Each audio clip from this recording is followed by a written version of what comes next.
จนสิ่งก่อสร้างทุกอย่างณม่อนพระเจ้าสี่สองเมืองดอยนางแก้วเขตรอยต่อจังหวัดเชียงใหม่เชียงรายระหว่างวันที่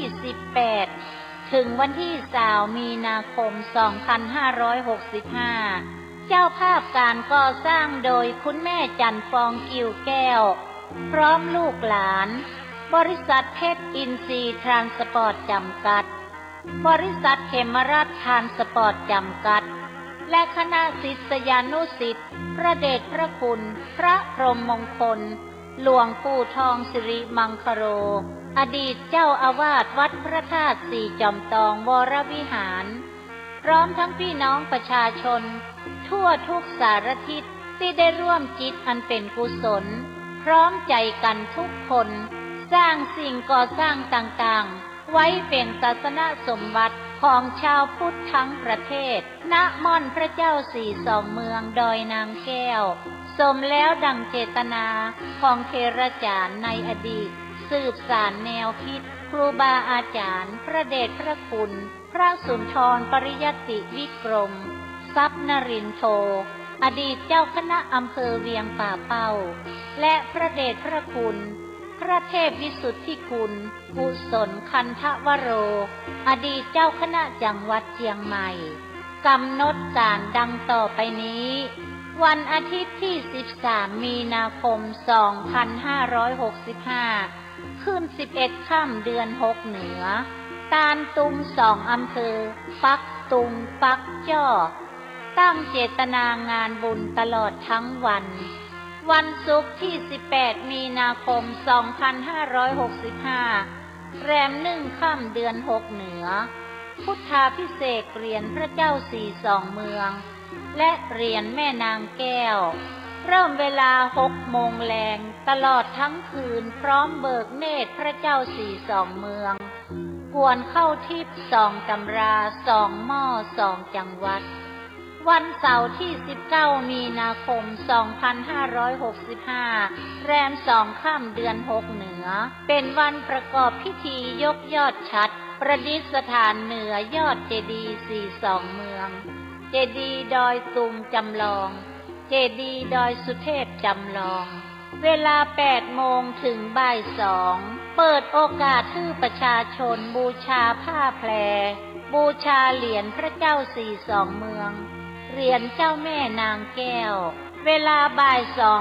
2:39 นาทีประกอบพิธียกยอดฉัตรเจดีย์สี่สองเมืองเจดีย์ดอยตุงจำลองเจดีย์ดอยสุเทพจำลองพร้อมเจ้าภาพกล่าวถวายเจดีย์สี่สองเมืองและสิ่งก่อสร้างไว้ในพระพุทธศาสนาเวลา6:39 นาทีพระสงฆ์เจริญพระพุทธมนต์อบรมสมโภชเจดีย์และเสนาสนะจนถึงเวลา4 ทุ่มประกอบพิธีสวดเบิกวันอาทิตย์ที่20มีนาคม2565แรม3ค่ำเดือน6เหนืองานแห่กวตารหัววัดจำนวน250 วัด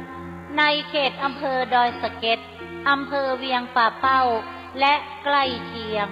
พร้อมขบวนแห่พระห่มพระธาตุเจดีย์สี่สองเมืองของ2 จังหวัดเพื่อห่มเจดีย์สี่สองเมืองในงานมีการแสดงซอเล่าขานตำนานดอยนางแก้วประวัติการสร้างม่อนพระเจ้าสี่สองเมืองและยกยอครูบาอาจารย์ในอดีตที่ร่วมคิดร่วมสร้างจวบจนถึงปัจจุบันจากศิลปินล้านนามากมายกิจกรรมการแสดงทางด้านวัฒนธรรมล้านนาสมโภชตลอดทั้งวันในโอกาสนี้นั้นจึงขอเชิญชวนพ่อแม่พี่น้องศรัทธาประชาชนพุทธศาสนิกชนทุกท่านไปร่วมพิธีดังกล่าวเพื่อเป็นการบันทึกไว้เป็นครั้งประวัติศาสตร์เป็นตำนานสืบสานเจตนาครูบาอาจารย์สืบไป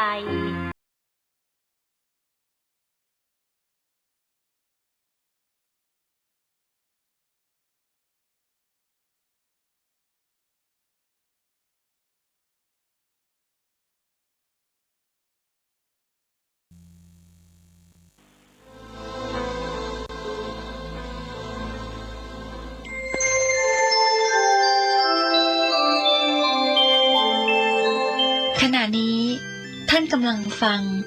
สถานีวิทยุกระจายเสียง FM 104.5 เมกะเฮิรตซ์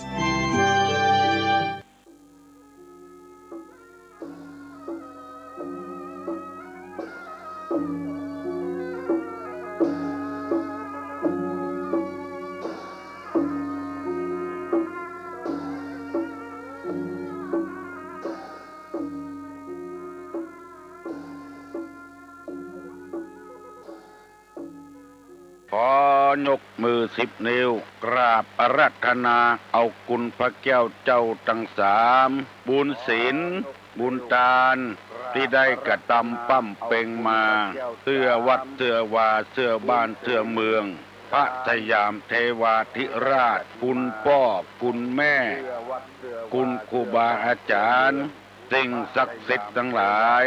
มีพระบรมธาตุเจ้าโดยสุเทพและครูบาเจ้าศรีวิจัยเป็นต้นขอกราบอาราธนาเชิญชวน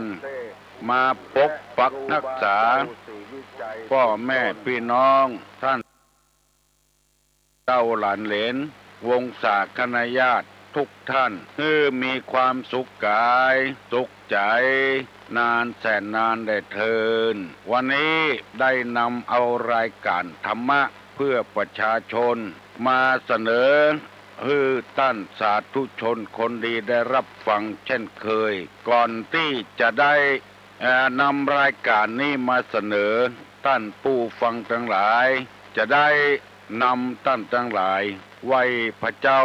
พระธรรมพระสงฆ์ให้เป็นสิริมงคลกับตัวกับครอบครัวกับพี่น้องเพื่อนบ้านใกล้เฮือนเคียงพร้อมใจกันว่าตามตุลุงเด้ออะระหังสัมมาสัมพุทโธภควาพุทธังภควันตังอภิวาเทมิกราบสวากขาโตภควตาธัมโมธัมมังนัมมัสสามิกราบสุปฏิปันโนภควโตสาวกสังโฆ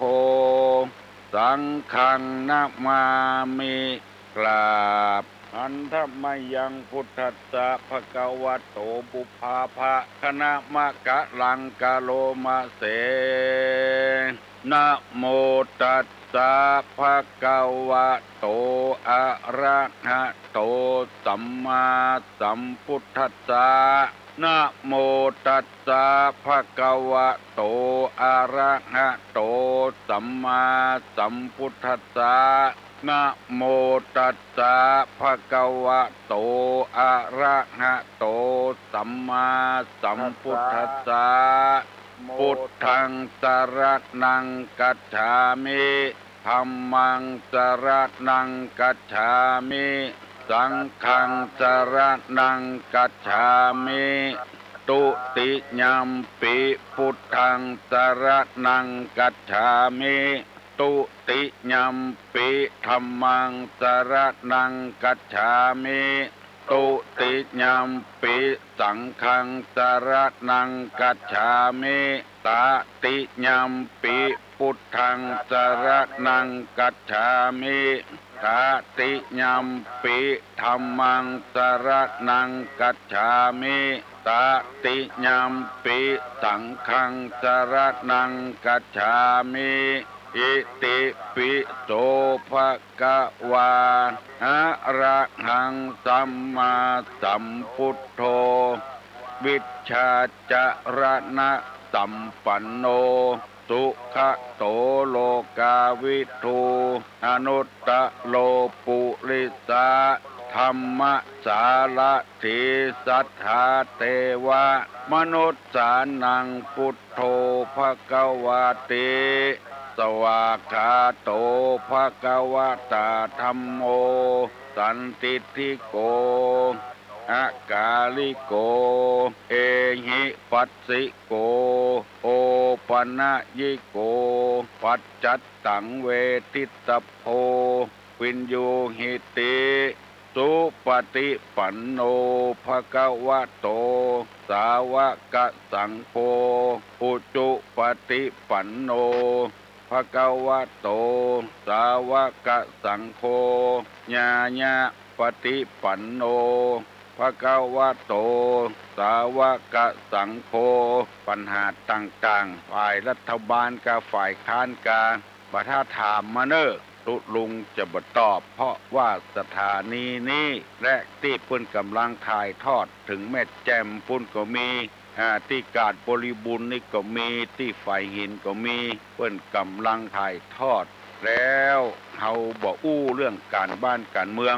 บ่ยุ่งกับเพิ่นอันนี้เป็นข้อที่สองข้อที่หนึ่งบ่ถึง6:00นฟังโทรมาเตื้อข้อที่สองการบ้านการเมืองบ่ต้องโทรมาเตื้อเอาบ่ยุ่งกับเพิ่นข้อที่สามปัญหาเกี่ยวกับในครอบครัวผัวกาเมียกาพ่อผัวแม่ผัวพ่อเมียแม่เมียกับลูกกับเต้าก็บ่ต้องถามตุลุงมาเนอถามเรื่องกินเรื่องทานเรื่องการปฏิบัติธรรมมาอย่างหมู่นี้ขอขอบคุณกับท่านทั้งหลายโดยเนอที่ให้โอกาสกับตุลุงวันนี้จะได้นำเอากรรมปะเก่าโบราณเพิ่นว่าไว้มาเสนอให้พี่น้องทั้งหลายได้ฟังกรรมโบราณเพิ่นว่าอย่างอี้กำเดียวก็เนอกำลังกึดใจอยู่เนออย่าไปจิหมากป้นฝายอย่าไปจิหมาตายป้นน้ำอย่าไปจิหมาเน่าป้นฝายอย่าไปจิหมาตายป้นน้ำโบราณเพิ่นว่าอย่างอี้ข้อนี้หมายความว่าอันใดที่มันบ่ดีอย่าไปเอาไปหูฮือเพิ่นมาตายอยู่ที่ฝ่ายจิเอาป้นฝ่ายไปเหียเอาไหลล่องไปฮือเพิ่นกรรมนี้คือหมายความว่าของบดีบดักตัวยังบัดต้องการแล้วไผที่ไหนจะต้องการเป็นคนหันแก่ตัวโยนความผิดให้แก่คนอื่นที่เปิ้นว่าโทษของคนอื่นมองเห็นเท่าภูเขาโทษของเรามองไม่เห็นเท่าเส้นผมโทษคนอื่นเหม็นจนเต็มทนโทษของตนถึงเหม็นไม่เป็นไรอันนี้เป็นกรรมสุภาษิตกรรมบักเก่ากรรมโบราณบางคนก็มักง่ายลงไปยูไปให้คนอื่นอย่างหมดขี้เยื่อในบ้านของตัวเศษไม้เศษตอกของตัวเอาไปจ้งไว้ต่ำข้างถนนหนทางพอแล้วมันบังงามตาตึงเปิ้นตึงเฮายังบ่ต้องการคนอื่นไปต้องการจะได้เปิ้นว่าคนเชื้อนี้อยู่ที่ไหนขวางบ้านขวางเมืองขวางโลกหันแก่ตัวหันแก่ได้เกินไปอันนี้ก็ผิดวัฒนธรรมประเพณีโดยผิดศีลผิดธรรมโดยอันใดบดีเอาไปฮื้อเปิ้นบอกว่าจะเป็นปอกกานายขายบอกว่าจะเป็นคนรับจ้างรับแจ้งเนี่ยมันปนวันปนคืนว่าเอาใจเปิ้นมาใส่ใจตัวก่อนเมื่อตุลุงเป็นละอ่อนคนทางบ้านใดบ่ฮู้ถึงเวลาแบกขบกคนอันขึ้นมารับจ้างบกสวนมันมีหลายอย่างบกงุบบกซุยก่อนแบบบกงุบนั่นก็ถูกน้อยบกซุยนี่ก็คือซอยมันก็แพงน้อยหมู่บกงุบนั่นน่ะเพราะว่าอย่างใส่อย่างงุบละไว้ตึงบ่ใส่อย่างออกหักไม้อย่างก็บ่ใส่อย่างออกงุบละว่าหั่นแบกขบกขึ้นมารับจ้างทำเครื่องไผไปจ้างแล้วคนเด็กอีกคือไปหั่นแก่ตัวหั่นแก่ได้เข็ดไม้กาปวดกาไอ้หยังกาบ่เก็บขว้างหรือเปิ้นงุบละว่าหั่นแบกขบกขึ้นมาแถมปิงมีไผจ้างละหมู่นี้จังเงี้ยก็เพราะเหตุว่าหั่นแก่ตัวน้ำไปควรจะเงี้ยให้ละเอียดพ้องค้าขายก็เหมือนกันเอาของบดีไว้ตั้งพื้นเอาของดีไว้ตั้งบนพอแล้วมันน่ากินน่าใจแถมเตื้องไผก็บ่ใครซื้อละอันนี้นำมาเสนอให้พี่น้องทั้งหลายพยายามฝึกหัดดัดนิสัยตัวเก่าอันใดบ่ดีโยนให้เปิ้นอันใดดีๆตัวเอายูหมาเน่าป้นฝ่ายยูหมาตายป้นน้ำอันนี้เป็นกรรมบักเก่ากรรมโบราณคนว่าพอโทษของอื่นเต้าดอยน้อยเดียวก็มีโทษเต้าดอยซึ่งมันเป็นปฏิกิริยาจังที่เฮาฮู้กันถึงวันเนี่ยโทษน้อยเดียวเอาปเต้าดอยโทษของตัวเองนี่เปรอะเปเตอพอยังเส้นผมยังน้อยยังใหญ่ไปอยู่โทษคนเรามองไม่เห็นเท่าเส้นผมโทษคนอื่นนี่เหม็นรถของตัวนี่เพราะว่าจะได้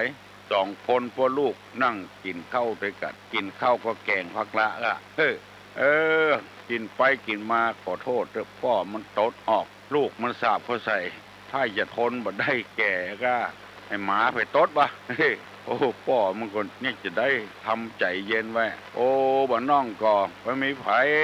กินข้าวกับกันนี่กะ2 คนกันบ่พ่อตดก็น้องตดก็น้องบ่ตดก็พ่อตดอะกะเนี่ยพ่อตดพ่อไม่ได้แต่โดนลูกมันด่ามาไปตดบ้าตดของตนนี่มุบมิบสุดซิเปียโบราณเป็นว่าตดสุยเปิ้นจังตดดังเปิ้นฮักคนใดตดดังนี่แค่หัวเป็นหมู่ตดสุยนี่เขาจังหัวมันเสียเพียบนะไปทราบตดสุยนี่นะเนี่ยดีเนอะบัดถ้าโทรมาเจอเนอะแล้วตุลุงจะนำเอากรรมมาเสนอแถมเป็นธรรมะในทางพระพุทธศาสนานะโทษของโลภะโทสะโมหะตุลุงไปอ่านหนังสือไปปะเขาใส่โอ้โทษมันรุนแรงว่าได้นำเอาโทษของโลภะมาเสนอคือความโลภคือเป็นน้องจักแล้วไปปะใส่อ่านพ่อแถมโทสะโมหะเหมือนจังเดียวกันเฮาแล้วจะอู้ลืมแถมกรรมแต่ว่าบ่ได้อู้ดีสกรรมเปิ้นฟังโทรมาบางรายเข้าใจว่าที่โทรศัพท์มาหาตุลุงเนี่ยมีนายหน้ามีอย่างก็มีคนหมู่เดียวกันเนี่ยโทรมาหาความจริงบ่ใจเนอแจ้งต่อไฟใส่ต่อน้ำเนี่ยโทรไก่แท้ๆนะเดี๋ยวน้ำเพอะพระเมืองลีปุ่นแผ่วแม่ออนปุ่นแผ่วลำปางปุ่นเกาะคาปุ่นเพิ่นโทรมาแต่นะบ่ใช่นายหน้านายตาอย่างอ่ะบ่เชื่อถ้าฟังเตอะสำเนียงถึงเหมือนกันโทษของโลภะนี้ตะวาได้เล่าให้พี่น้องทั้งหลายฟังว่า1ก่อให้เกิดความพินาศ2ทำจิตให้กำเริบ3เป็นภัยภายในภายใน4ทำให้บ่รู้จักประโยชน์ไม่เห็นธรรม5ทำให้มืดบอดแล้วไปอ่านพอโทสะโมหะอย่างเดียวกันวันนี้จะนำมาเสนอทำกรรมเพื่อให้เฮาได้บรรเทาจากความโลภความโกรธความหลงเพื่อได้เบาบางลงไปเพื่อบ่ให้เดือดร้อนถึงตัวเองถึงครอบครัวและคนอื่นความโลภนี้ก่อให้เกิดความพินาศความสูญเสียความล่มจมดังที่เอาฮู้กันทั่วไปจะเอาคนเดียวก็ได้คนเดียวจึงเป็นเหตุให้เกิดความพินาศล่มจมสงครามโลกครั้งที่2ญี่ปุ่นกับพันธมิตรพบกันญี่ปุ่นก็จะเอาพันธมิตรก็จะเอาเพราะว่าต่างคนต่างมีความโลภเหมือนกันจะเอาแต่ละบ้านแต่เมืองมาเป็นขี้ข้ากันเพราะทรัพยากรในบ้านในเมืองมีนักญี่ปุ่นมาตั้งลุ่มบุกบุญเอเชียบุรพาต่ำบ้านเชียงใหม่เฮาก็ได้ครับหลังวัดตุลุงนี่มีค่ายญี่ปุ่นอยู่ญี่ปุ่นมาตายกันเป็นละเนระนาดเพราะความพินาศนั่นเองยังบอกพอเตื้อ2 วัน 3 วันนี้มีละอ่อนคนหนึ่งมาทำงานอยู่ที่ศูนย์ฝึกงานศูนย์พัฒนาฝีมือแรงงานอยู่ที่หลังวัดตุลุงปรากฏว่าไปได้แฟนเป็นฝรั่งเป็นญี่ปุ่นนี่ก็เป็นญี่ปุ่นแล้วจะไปประเทศญี่ปุ่นผีญี่ปุ่นมาเข้าผู้เป็นภาษาญี่ปุ่นลุบไปบ่ฮู้เรื่องนิมนต์ตัวเจ้าญี่ปุ่นที่อยู่โดยอาตมาเนี่ยอยู่โดยตุลุงเนี่ยไปฮู้เรื่องกันว่าอีน้อยนั้นบ่ฮู้ภาษาญี่ปุ่นนะแต่ว่าผีญี่ปุ่นมาเข้าฮู้เรื่องกันลุบให้ไปเมืองญี่ปุ่นไปบ่ได้อันนี้เป็นความจริงแค่ไหนไผแค่ฮู้ไปถามที่ศูนย์ฝีมือแรงงานเนี่ยอยู่หลังวัดตุลุงเนี่ยความพินาศวันดีคืนดีพันธมิตรเอาปรมาณูมาระเบิดที่ฮิโรชิมา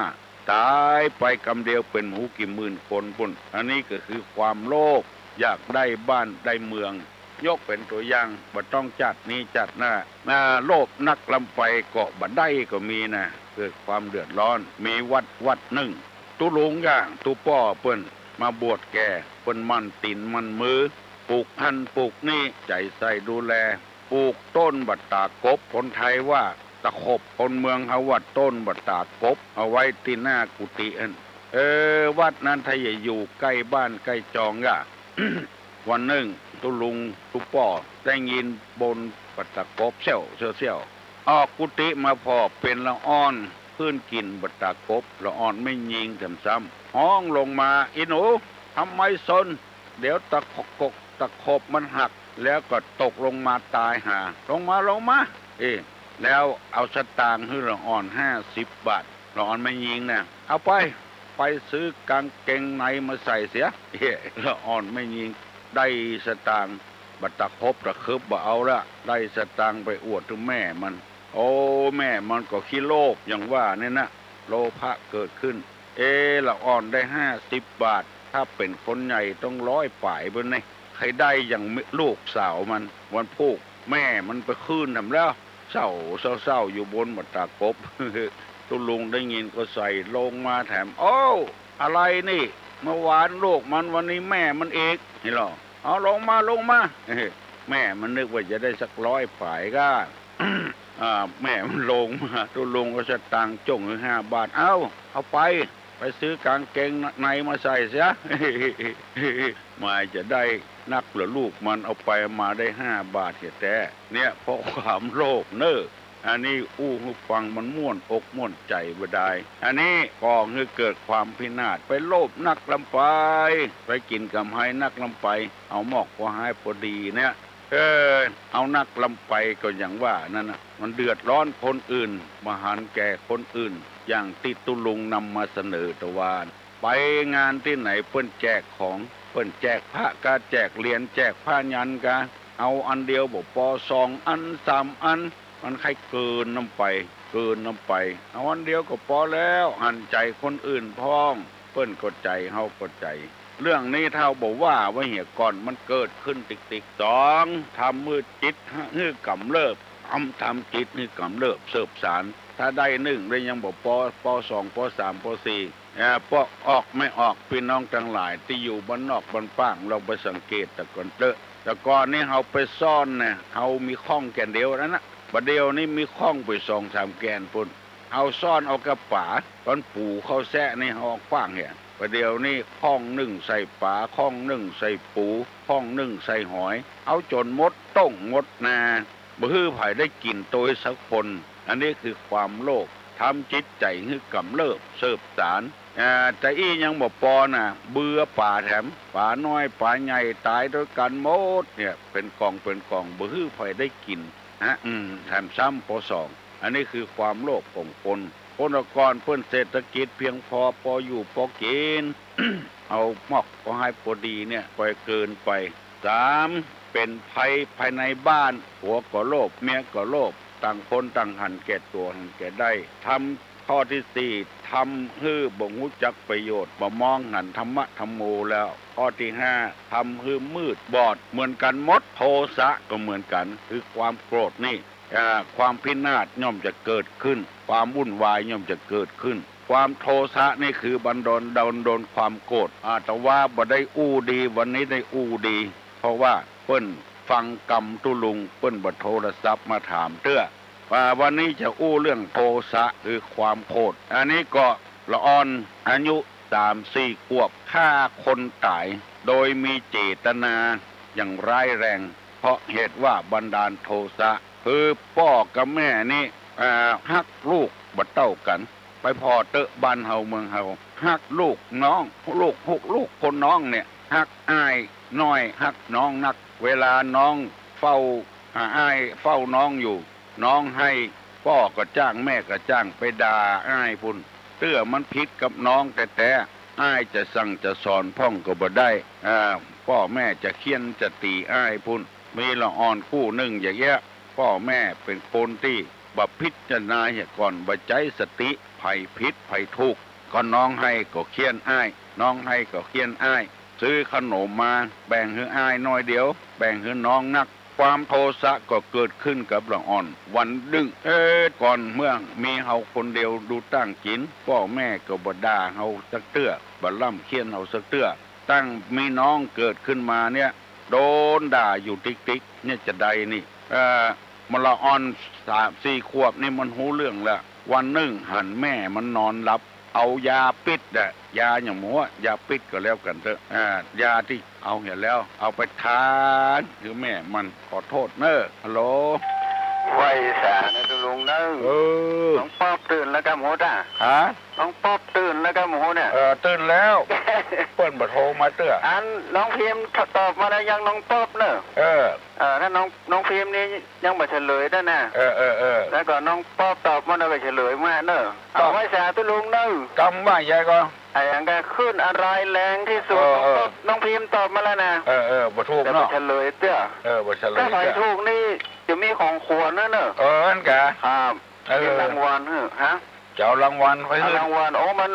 กำลังใจรางวัลครับแต่ว่าน้องพิมพ์ถูกบ่ถูกยังบ่ฮู้แต่ยันรอน้องป๊อบก่อนไว้สาครับไปฮือที่ไหนมาฝากที่ตุลุงไงกะส่งไปทางตุลุงนั่นน่ะครับนี่เรื่องมาแล้วเด้อพระบันดาลโทสะน่ะเกิดความพินาศเกิดขึ้นในบ้านไอ้ตัวมันก็เลยเอายาพิษน่ะยาพิษยากินแล้วตายนี่นะอันนี้แถมยังให้เสนอให้พี่น้องทั้งหลายฟังตัวลุงว่าเป็นเรื่องที่บดีนะที่หนังสือพิมพ์กาวิทยุกาโทรทัศน์โดงกะดื่มยาพิษเนี่ยบอกยี่ห้อหมดยายี่ห้อนั้นยี่ห้อนี้กินแล้วตายคนมันไข้ตายมันหมูอย่างใดก็ไปซื้อยาตามที่บอกยี่ห้อเนี่ยมันบดีใบบดีบอดอันนี้ขอฝากไว้ตัวเนอสื่อมวลชนต่างๆยาพิษชนิดหนึ่งก็พอแล้วอย่าต้องไปว่าเป็นยานั้นยานี้อันนี้บอกส่วนผสมทั้งหมดมันไข้เกินลงไปคนที่มันไข้ตายมันก็มีอยู่กับจี้ประกันเนี่ยบอกควรจะมาลงโทรทัศน์ทั้งน้อยเอามีดไล่จี้คนได้ประกันกะปืนกะมันน่าจะเอาภาพนี่มาลงสักหน่อยอันนี้ตุลุงนำมาสักอันนี้ก็อย่างเดียวกันนะเอายาพิษเขาทาที่ลูกมันจังน้องมันจังดูดนะทาของแม่มันนะใครว่าเจ้างูเอาคนเดียวน้องที่น้องมันดูดนั่นน่ะทาแล้วคือน้องมันดูดคือน้องมันตายมันจะเป็นลูกคนเดียวของพ่อของแม่เอาปอทาเสร็จแล้ว พาเมื่อวันเมื่อค่ำแม่มันนอนหลับเมื่อค่ำมันแม่หมูวันนั้นถ้าอย่างย้ำหนาวก็แม่มันแบบมาอาบน้ำสักคำก็นอนด้วยกันลุกมาเมื่อเจ้าโอ้เป็นว่าพ่อมันตายไปเหี่ยก่อนเนี่ยจะฆ่าน้องแต่พ่อมันตายไปเหี่ยก่อนตายเพราะอย่างก็งูเอาคนเดียวเด้ออันนี้คือความพินาศเกิดขึ้นเพราะโลภะโทสะและแถมอันก็คือโมหะคือความหลงหูบัดแต้หลงไหลกระเปิ้นก็คือความพินาศทำใจให้กำเริบเป็นภัยภายในแล้วก็ทำบังหูจักประโยชน์บังหันทำมืดบอดมืดมิด ถึง5 ข้อเนี่ยตุลุงจะขอลืมแถมกรรมว่าภัยจดจำได้พ่องโลภะโทสะโมหะทั้ง5 ข้อเนี้ยภัยจดจำได้ลองตอบตุลุงมาโมเนี้ยมันเกิดขึ้นแล้วมันจะทำให้เกิดความพินาศเพราะฉะนั้นในทางพระพุทธศาสนาธรรมะจึงก่อเกิดว่าโลภะก็ดีโทสะก็ดีโมหะก็ดีนี่เป็นกิเลสแปลว่าเครื่องเศร้าหมองทำไปแล้วเศร้าหมองหมดเพราะความโลภความโกรธความหลงอยากให้เป็นใหญ่เป็นโตโลภจะเอาเป็นของเก่าอย่ามดบันดาลความโกรธขึ้นมาในนี้เปิ้นว่าจะเนี่ยจะใดถ้ามันโลภมันโกรธขึ้นมามันหลงขึ้นมาเปิ้นบอกว่าระงับโดยสติกับปัญญาสตินี่ระลึกเกี่ยก่อนระลึกว่าเหตุผลต้นปลายมันเป็นไปจะใดตื้อเฮาบ่ฮู้สักหน่อยกรรมคนนี่มันแม่ออกไปนักเข้าเปิ้นว่าอย่างนี้กามันไปกินหน่อยไม้มาแล้วเอาปากเจ็ดกับกิ่งไม้บอกว่ากาเจ็ดปากเอาเข้าฟังบัดตันปลากระล่นไปพอว่ากาเจ็ดปากกาตัวเดียวมี7 ปากความจริงเปิ้นว่าเจ็ดปากมันบ่ทอบ7มันก็เป็นว่า7มันก็ว่า7แปลว่า7อย่างมื้อเนี่ยกาเอาปาก7กับกิ่งไม้เปิ้นว่ากา7ปากฟังบัดตันว่ากามี7 ปากล่นไปพอกันเป็นกระต่ายตื่นตุ่มเป็นอะไรอย่างมื้อนี้เป็นต้นได้นำเอาธรรมะเอากรรมบะเก่ามาฝากฝังพี่น้องทั้งหลายเตือนสติกันเน้อ1อย่าไปจิหมาเน่าปนฝายอย่าไปจิหมาตายปนน้ำอันนี้ฝากไว้กับพี่น้องทั้งหลาย2 โทษของความโลภความโกรธความหลงความอิจฉาตาร้อนซึ่งกันและกัน 1. ทำให้เกิดความพินาศ 2. ทำจิตใจให้กำเริบ 3. เป็นภัยในภายใน 4. ทำให้บูจักประโยชน์ 5. ทำให้มืดบอดไปลงไหลไปอย่างเวลาเนี้ยเรื่องการบ้านการเมืองครอบครัวบ่ถูกกัน ลูกก็ว่าฝ่ายหนึ่งดี แม่ก็ว่าฝ่ายหนึ่งนี้พ่อก็ว่าฝ่ายหนึ่งดี เอาไปเอามาพิษหัวกัน เพราะความโมหะคือหลงบ่ฮู้จริงว่าภัยทุกข์ภัยพิษบ่ฮู้เป็นเรื่องของเปิ้นเกาเงามีที่เปิ้นและเฮามาเถียงที่บ้านบัดเดี๋ยวนี้ ตุลุงจะได้ถามแล้วเนอะไผตอบได้คือตอบตุลุงมาเนอะโทษของโลภะโทสะโมหะ5ข้อมีอันอย่างพ้องแต่ว่าเพิ่นก็ตอบมา2คนแล้วตุลุงยังบ่พอใจเตื้อเพราะมีหลายคนที่ตอบบ่ได้ก็มีตอบตุลุงมาเนอะฮัลโหลเจ้านมัสการเจ้ามันเย็นน่ะเจ้าข้อหนึ่งก่อให้เกิดความพินาศเจ้าถูกต้องแล้วข้อสองนี่ทำให้จิตใจกำเริบเกิดกำเริบเสื่อมสารเจ้าแล้วก็ข้อสามนี่เป็นภัยภายในบ้านภัยภายในบ้านเจ้าแล้วข้อสี่นี่ทำให้มหันต์ประโยชน์เรามาเห็นทำแล้วก็ข้อห้านี่ทำให้มืดบอดถูกต้องเลยเนอะเจ้ายินดีนักเนอะวันนี้ค่อยขวายไปหน่อยไม่ได้ยิสกรรมได้ไหว้พระสกรรมเดี๋ยวจะไหว้คนเดียวกันเจ้าไหว้จำได้เนาะเจ้าแต่ว่าอันสำเนียงไปถามหาว่าอันบ้านเย็นไปไหนบ่หันตอบผู้ลุงว่าอ๋อข้าเจ้าสำเนียงอยู่ป้นอยู่อันนั้นอย่างก็สนามบินข้าเจ้าเพิ่งว่าเสียงม่อนว่ะสุภาพดีเนาะไม่ใช่เจ้าพ่นอันเพราะว่าเดี๋ยวมีคนโทรมานักนะคะเปิดโอกาสให้คนต่างอื่นของเฮาอยู่ใกล้นี่เจ้าเพิ่นว่าสุภาพไหวสาพ่องนมัสการพ่องเฮ็ดอ่ะเจ้ายินดีเนอะเจ้าเจริญพรเอาละเนอะพี่น้องทั้งหลายใครสงสัยปัญหาไอ้หยังลองถามตุลุงมาเนอะแล้วก็ให้อู้กับตุลุงกดโทรมาได้เนอะ121-058 ฤดูแล้งเข้าถ้ำฤดูน้ำเที่ยวจรเก้าผมเป็นมวยใหญ่อันหยังยามแล้งได้เข้าถ้ำยามน้ำนี่แก่วจรไปเลยเก้าผมเป็นมวยใหญ่อันหยังใครได้ตอบมาเนอะยามแล้งนี่อยู่ในถ้ำบุญยามน้ำเที่ยวจรเก้าผมเป็นมวยใหญ่121-058 ฮัลโหลนมัสการเจ้าขอตอบว่าเป็นหอยใช่ไหมหอยเนาะเจ้าเก้าผมยังถูกต้องนะเนอะเจ้าการนมัสการเจ้าที่ไหนลูกหลานตุลุงนะเจ้าลูกหลานตุลุงตังกวะตังดอยว่ะที่แม่ตะวันนะเจ้าจ้าเนาะเจ้าได้ยินสำเนียงเจ้าเจริญพรเนอะเป็นหอยใครทำหาจะอู้อย่างกับตุลุงอู้มาเนอะยินดีนายสาวเจ้าตุลุงเจ้าตุลุงเจ้าอันตอนแรกที่ตุลุงบอกว่าจะขอสัญญา3 ข้อนั้นมาได้ยินนะเจ้าสัญญา3 ข้อนั่นกะเจ้าสัญญามันหายเจ้า1เจ้าเวลาอู้ก่อน6 โมงเกิงบ่ฮือโทรมาหาเจ้า2อู้เรื่องการบ้านการเมืองเจ้า3ผัวพิษเมียพิษผัวจังแม่เมียอย่างหมูเนี่ยเรื่องการบ้านการจองเนาะมันบ่เจอเรื่องส่วนรวมมาถามตุลุงบ่ตอบไม่ได้เนาะสัญญา3 ข้อบ่ได้สัญญาที่นี่มันหายเจ้าไปที่ไหนหันไก่ก่อนได้รอนะเจ้าได้รอปุ่นที่ว่านั่นเนาะวัดหม่อนห้อยแก้วนะเจ้า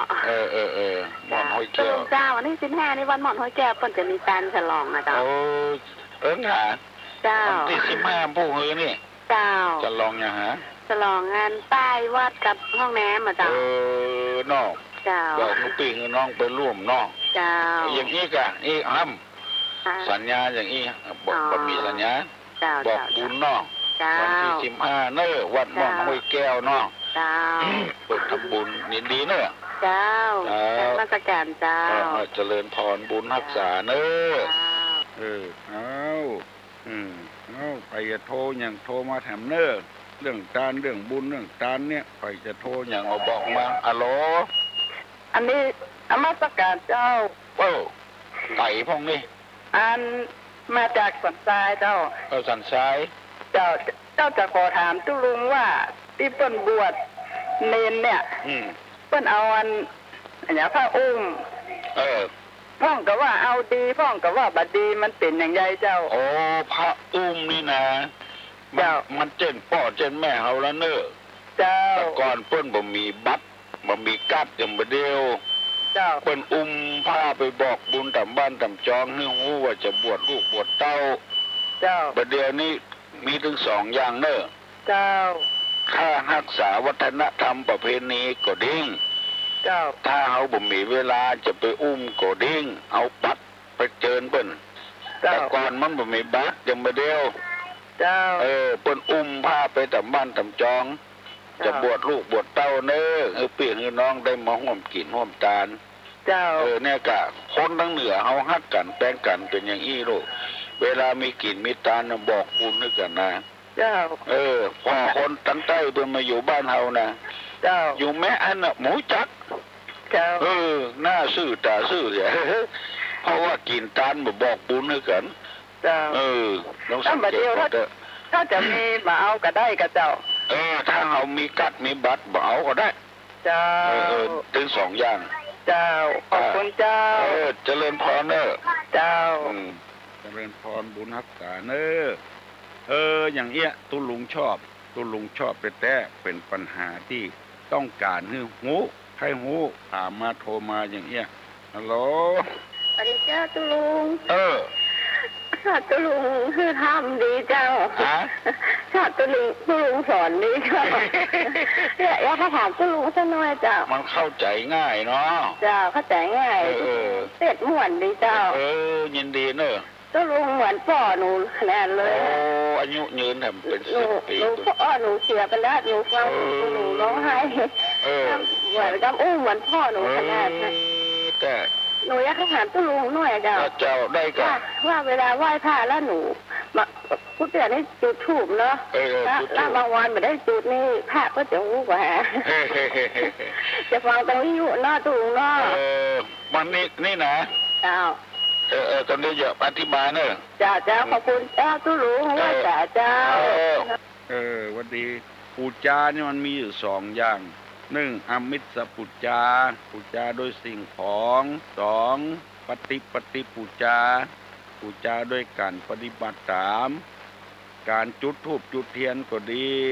การไหว้พระก็ดีห้องกันว่าอมิตรปูจาโดยอมิตรคือสิ่งของที่สำคัญที่สุดนี้พระพุทธเจ้าต้องการนี่คือปฏิปูจา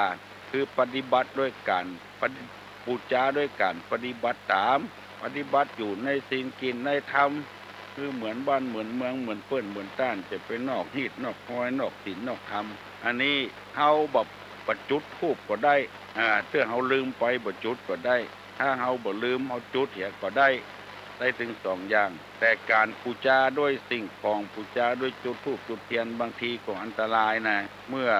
เดือนแล้วในตุลุงมดโตหมู่ปูจาไปชุดหนึ่งก็ยังว่าปูจาเตียนแล้วบ่พ่อบ่คอยนะเกือบไม่กุฏิทำละอันเนี้ยมันก็คือโทษถ้าจะฮือดีๆแต่ก็ปฏิบัติตามเอาเนอะใครต้องการก็คือปูจาอย่างที่ยินดีละที่โทรศัพท์มาหาตุลุงเนอะเอาใครต้องการอย่างแถมก็โทรมาหาตุลุงเนอะโทรมาหาฮัลโหลเจ้าไหว้ขาเจ้าปนานอกเจ้าขอสนับสนุนที่สันทรายแหละสนับสนุนว่าใหญ่ก็รักษาที่สางหอยไว้เถอะแบบเบาโบราณนะครับแบบเบาโบราณอุ้มผ้าอุ้มนั่นน่ะอุ้มน่ะไปให้เพื่อน ก็เหมือนอีปี้แต่อันจะได้บวชลูกเนี่ยเพราะว่าอีจะอุ้มต้องมาก่อนน้องมาอุ้มต้องมาให้ก่อนนั่นเพิ่นเปรียบเทียบไปถึงว่าตอนที่เฮามีต้องแล้วก็เขาออกมาแล้วก็ลูกเขาก็ใหญ่ขึ้นมาแล้วจะได้บวชเป็นพระเป็นสงฆ์ละถ้าเป็นพระเป็นสงฆ์แล้วก็เหมือนนึ่งกับพระสงฆ์อุ้มบาตรไปกุมเข้าเป็นบอกว่านั่นน่ะเขาสาหิตสาห้อยนี่ไปจัดดีดีกะจะต้องเอาแบบใหม่เนี่ยใครจะเอากับมาไปเป็นยังได้ถึง2 อย่างได้ถึง2 อย่างทุลุงว่านะมันคือว่าเขารักษาไว้โอ้เขาเนี่ยแล้วมันภูมิใจนะดีใจเนาะภูมิใจดีใจนั่นเกิดเป็นผลบุญผลกุศลขึ้นมันก่อทำมือเฮาเนี่ยมีปิติแล้วก่อคนอื่นไปก่อถ้าที่เปิ่นเข้าใจเปิ่นก็จะโอ้มันก็คือเนี่ยแบบเก่าแบบหลังดีแต่เนาะเนี่ย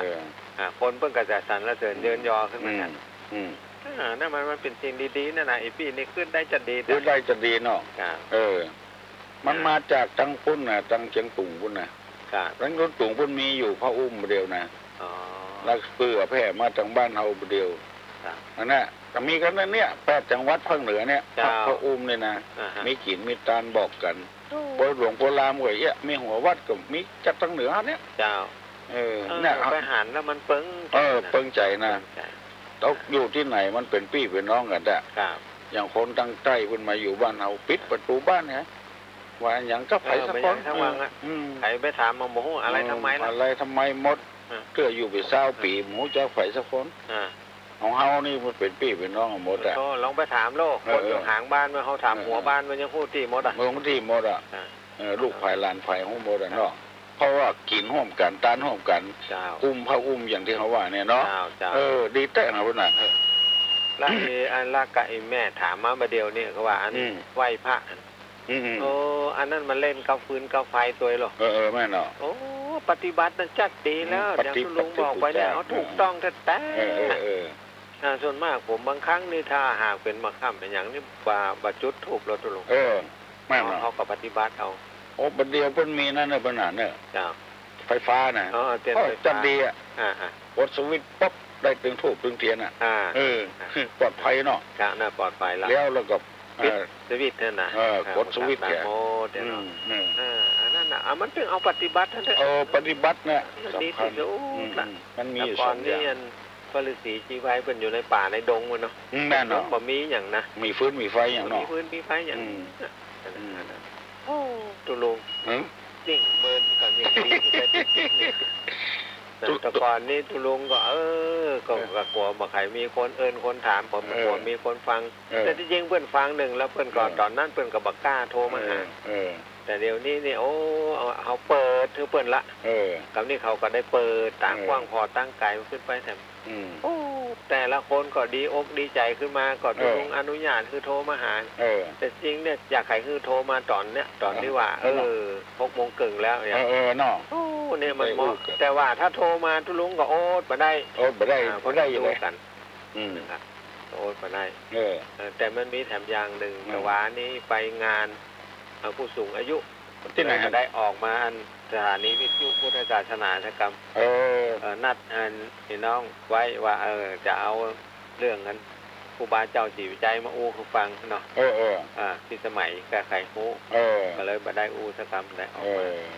านั้นอ่ะเราไปพูดเปิ้นก็มีคนถามหลายคนเปิ้นบอยากใครให้คนที่เอามาถามหาตุลุงเกี่ยวกับการบ้านการเมืองนักบอกว่าโอ้ตุลุงเปิ้นสอนธรรมะธรรมโมเอาการบ้านมาถามเปิ้นก็จะได้อธิบายแต่มันก็รู้ฟังแล้วบ่ม่วนใจบ่นานนี่หรอกขออันช่วยอันบอกให้ตุลุงน้อยขอห้ามเขาเนี่ยแม่นน่ะบ่ให้ตุลุงได้ว่าการบ้านการเมืองเฮาบ่อู้เตยก็บ่ดีเนาะเฮาบ่อู้เตยก็บ่ดีจัดก้อนสิ้นเปลียงกันบ่ดีอันนี้ก็เลยขอบอกไปตังสถาเฮาเนาะบ่ให้อู้ละการบ้านการเมืองกับทุกเจ้าอ่ะถ้าจะอู้จะถามเขาว่าเปิ้นก็เป็นคนดีในเมื่อเปิ้นเป็นคนดีก็เอาเฮาว่าคนเดียวแม่นเนาะเอาเฮาว่าเดียวเฮาจะเอาเพิ่นเขาก็เอาเฮาบ่เอาก็เรื่องของเฮานั่นน่ะมันต้องมาถามทุกเจ้าแถมละทุกเจ้าดึงอาจจะได้วันนี้ก็เป็นวันดีมันพูดกับวันดีหมดละทุกเจ้ามันเป็นคนกลางนั่นน่ะบิณฑบาตได้ถึงคนน่ะถึงสัตว์ลูถึงมิตรได้หมด เจ้าก็เดี๋ยวละออนเขาถามเนาะบุญรักษาไปสาจ้าบุญรักษาเนอะเจริญพรอู้กับปนานก็จัดเมินเฮ้ยไปฮัลโหลว่าสาครับตุลุงครับตอนผมก็ถามมาที่หน่วยครับที่กรมโบราณที่เป็นว่าถามมาเด้อกินนอกต่อไปก้อยกินน้อยๆกินต้องหัวมือด้วยความหมายดีนะครับโอ้ยินดีเนอะเอาหลังไม้เนาะโอ้ใดวิทยุเนาะครับอุณวิทยุครับครับว่าสาครับเรียกครับเจริญพรลีมึงกะโอ้จากเมืองลีปุ่นก่อนจัดไก่เฮ้ยให้กินนักกินเต้าไปก้อยให้กินน้อยกินเต้าหัวไม่มือเปิ้นว่ากินไปก้อยในกินเตือน้อยเอากำให้น้อยๆแล้วก็หันอกหันใจคนซื้อกินซื้อใจพ้องกินเตือน้อยแล้วก็ได้กินนักกินเมินกินเต้าหัวไม่มือนี่มันกินเตื้อเดียวสมมติว่าเขาซื้อมา100เอากำให้50 บาทอย่างเงี้ยมันเกินน้ำไปเอาหมอกเต้า30นิกาเอาหมอก10 บาทนิกาเอายังแฟนไว้อันเนี้ยกินนักคือกินเต้าฝ่ายก้อยกินเต้าน้อยแม่นเอาสอยเอากินเต้าหัวไม่มืออย่างพักเลือดเนี่ยเอามาเห็ดกำเดียวไม่ได้กินละต่อไปก็ไม่ได้กินละว่ามันจะออกกิ่งออกผลมาถ้าใครมือดีแต่ก็ลิดเอาเต้าน้อยเอาอย่างแถมนักกะจะนักกะมันจะได้กินเมินยืมเงินเพื่อนเนี่ยแล้วก็เอาไปใช้เพื่อนเนี่ยเพื่อนเอาดอกเบี้ยก็คือเพื่อนเนี่ยอันนี้ห้องเพื่อนมาตึงดอกตึงเบี้ยตึงต้นตึงปลายปรับทรงคือเพื่อนอย่างเสียอย่างเนี่ยกินต้องหูไม่มือกินกำเดียวแล้วเงินกับเป็นซื้อคือคนบดถูกบดลงกันมีการมีงานอย่างกลมไปมาหาสู่กันแล้วอย่างโมเนี้ยเอานักหนาประปันมีเจ้านักลามไปเผียวัดเผียววาบุญเนอ ไปขอเมตตาผาลมกับศรัทธาเอานักลงไปเปล่าเตือนน้อย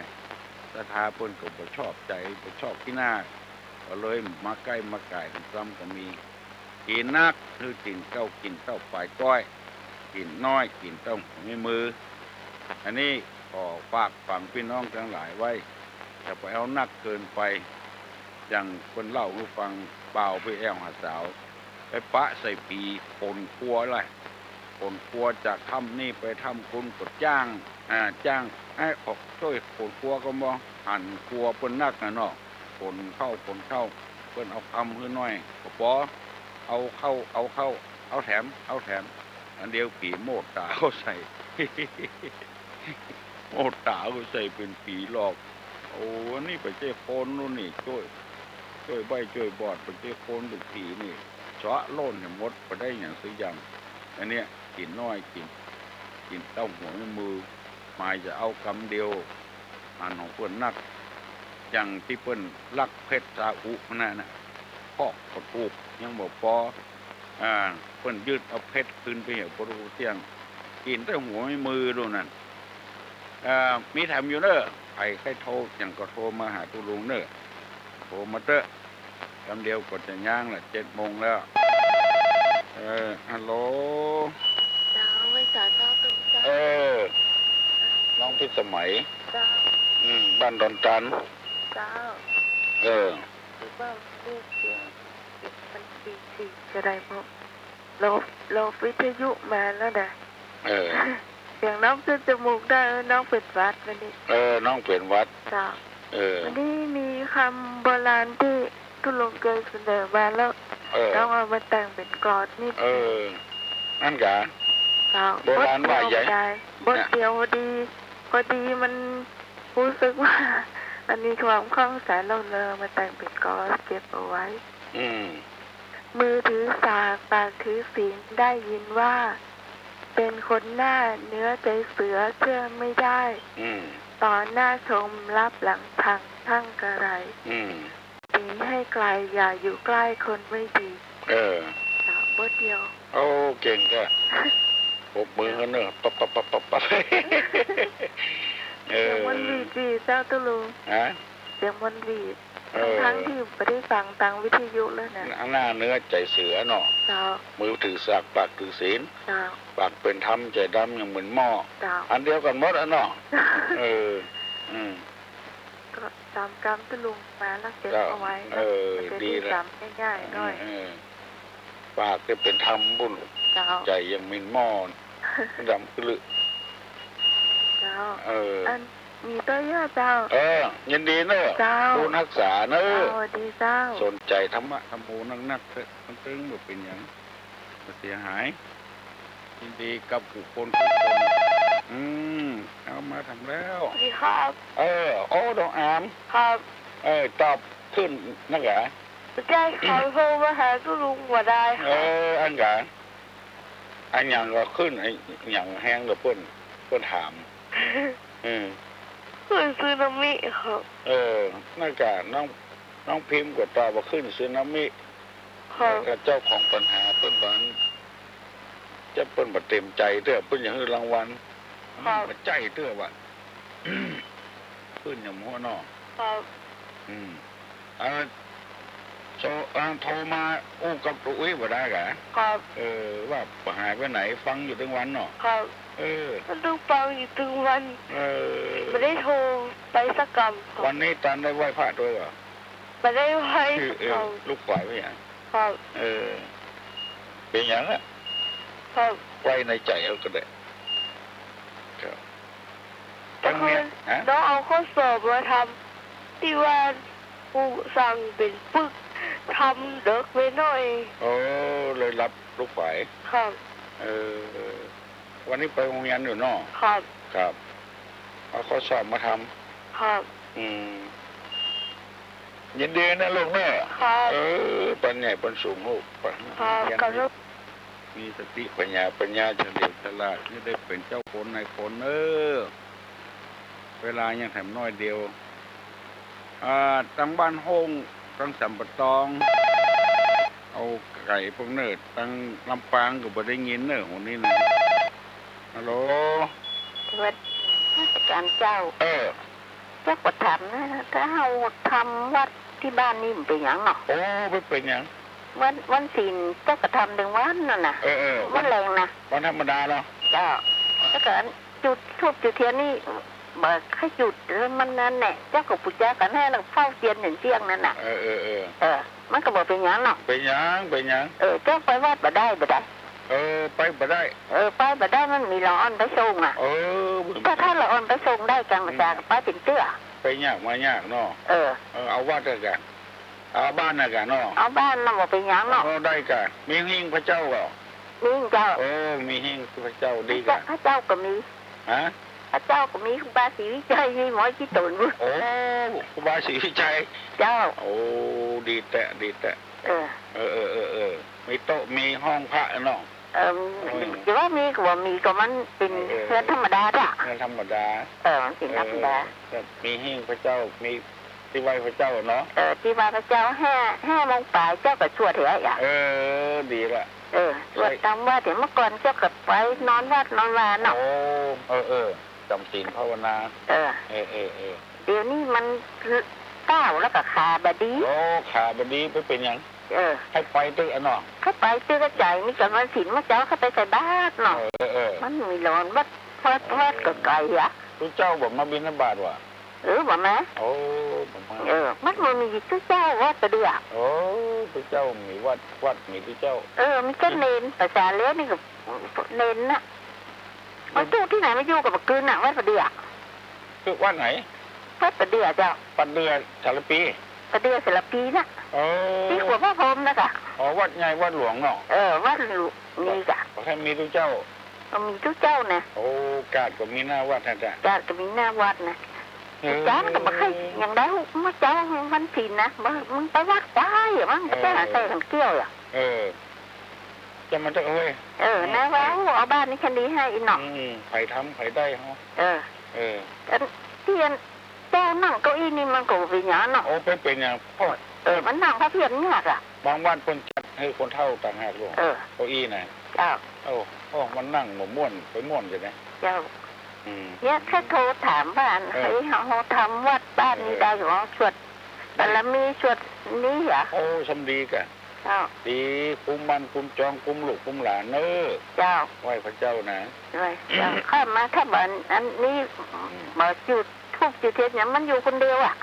ประจุดอ่ะกลัวไฟเนาะไฟที่หมูหักจังไผ่นะแม่นเนาะหักคนที่ตั้งใจเนาะจังคนที่เป็นตั้งใจโอ้ดีนะแม่เนอะเจ้าอนุโมทนาตัวอย่าไปละไปขว้างเนอะเจ้าถึงมาแล้วว่าถ้าว่าพระทำร้านก็ไหว้ถึงวันนะวันศีลนี่ได้เจ้าสวดอ่ะคุณพ่อคุณแม่ตัวไหว้ตัวเจ้าวันศีลนี่ได้เจ้าสวดนะนั่นก็ไหว้ธรรมดาน่ะมาล่ำจุดธูปจุดเทียนอย่างนั้นกลัวไฟอยู่คนเดียวอ่ะอยู่คนเดียวเจ้าอ่อนเขาก็ไปอยู่คนที่คนกลางเหรอเนาะไงมาที่อย่างนั้นเจ้าเหมือนไก่แน่เจ้าปียังเนาะปียังยินดีเนอะเจ้าอยู่ปัดเดืออนุโมทนาตัวเนอะทุกคนรู้สึกว่าฮักตุลุงแปลงตุลุงนะแกโทรมาหาปากันอยู่ดีมีสุขอายุมั่นขวัญยืนหิมากล้าขึ้นคือปากันมีโชคมีลาภเนอะเอาคุณแก้วต่างๆไปตั้งเพิ่งขอฮับกันตายเนาะน้องอกเอาใจกันเที่ยง3 บาทละฮัลโหลนวัตการเจ้าไก่ลุงเจ้าไม่สั่นโทรมาจากตู้ในสมุทรปราการแจ้งว่าจะหายไปไหนฟังถึงวันนะเจ้าโทรบัตรการสมุทรปราการว่าเจ้าฟังถึงวันเหรอเจ้ายินดีเนอะเจ้าฟังถึงวันคนเมืองเขามีปุณนักเนาะเจ้าอยู่สมุทรปราการนี่นะเป็นอาเจ้าเป็นไปสว่าหากินนะเนาะเจ้าบรรยากาศน้องอยู่เปิดห้านอยู่ในกาดนะเจ้าในกาดสมุทรปราการเจ้าเปิดห้านเหรอเจ้าบ้านเดิมอยู่พะเยาอย่าเจ้าบ้านเดิมอยู่พะเยาเจ้าจุลุงโทรมาหมดแล้วนะจ๊ะเจ้าจุลุงจันฟังถึงวันเนอะจุลุงเจ้าโคตรประกันบอกเพื่อนฝูงเนอะเจ้าจัดรายการตัวนะจัดรายการตัวเจ้าวิทยุชุมชนชุมชนเราเจ้าสมุทรปราการเจ้าจัดถึงเหนือนี่แหละเจ้าเจ้าสาระตั้งเหนือของเฮานี่แหละปะฮับเอาวันตุลุงออกพ่อว่าเจ้าฮับเอาไปไหวอ่ะไปไหวก็เจ้าเอาไปแพร่ภายตั้งปุ่นอ่ะตั้งเปิ้นฮับเจ้าเส้นก็นี้ก็จะจดแต่ปัญหาของตุลุงง่ายทางคุณเจ้าอ่ะเจ้าก็จะเอามาคลายปัญหาพวกการรายการที่มันอยู่เนี่ยการอยู่เนาะทางสิ่งเนี่ยบางคนก็คิดตึงบ้านคิดตึงบ้านเราสบายเนอะเดียวนะมันมีหยังทางเหนือนี่นะก็เป็นพี่เป็นน้องแต่มาอยู่ต่างถิ่นจะดีมันแบบมีพี่มีน้องอ่ะบ้านติดกันก็ไม่ใช่พี่ใช่น้องอ่ะแม่เนาะเจ้ามันแบบได้อันนักกาแฟกุศลด้วยกันอย่างว่านั่นเจ้ามันเป็นห่วงบุญห่วงตาอย่างแบบตุลุงว่าตะกี้น่ะเจ้าฟังถึงวันเนอะลุงยินดีเนอะเจ้านมัสการเจ้าบุญรักษาเนอะเจ้าสวัสดีเจ้าเจริญพรก็ประเดี๋ยวนี้7 โมงแล้วเนอะสับยกมือไหว้เนอะตุลุงจะปั่นปอนให้มีโชคมีลาภสัพปีติโยวัจจันตุสัพพะโรโกวินัสตุมาเตภวะตวนตรายโยสุขีติกายุโกภวะอภิวาตนาสีริสนิจังวุธาปจายโนยะตาโลธรรมาวทันติอายุวันโนสุขังปะลัง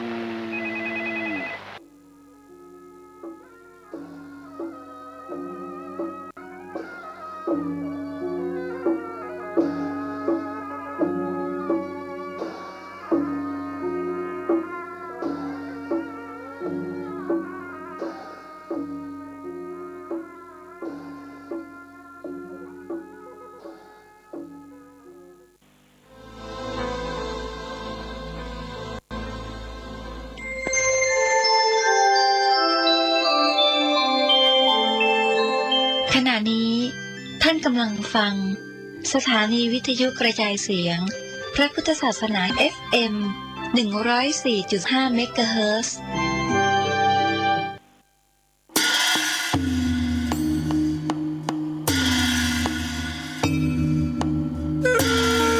เนื่องด้วยสมณศรัทธา